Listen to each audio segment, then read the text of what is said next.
మన భారతదేశం ఒకప్పట్లా కాదు. ఇప్పుడు మోదీ గారు వచ్చిన తర్వాత చాలా డెవలప్ అయింది.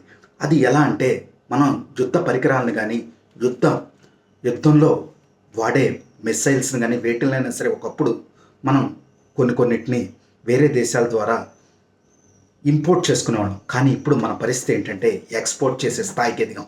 అంటే ఎంత అభివృద్ధి చెందామనేది మీ ఊహకే వదిలేస్తున్నా. అంటే మనం రష్యా దగ్గర నుంచి S-400 అని ఒక ఎయిర్ డిఫెన్స్ సిస్టమ్‌ని కొనుక్కోవడం అయితే జరిగింది.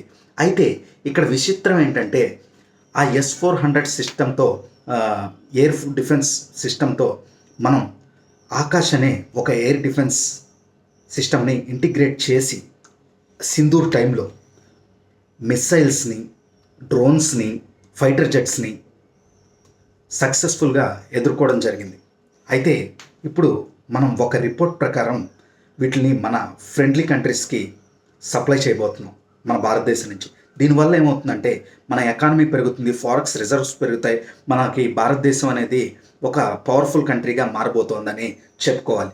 అంతేకాకుండా ఇంకో విషయం ఏంటంటే ఒక రిపోర్ట్ ప్రకారం ఈ యొక్క ఆకాష్ ఎయిర్ డిఫెన్స్ సిస్టమ్‌ని మనం అర్మేనియాకి ఇచ్చినట్టు మనకి సమాచారం.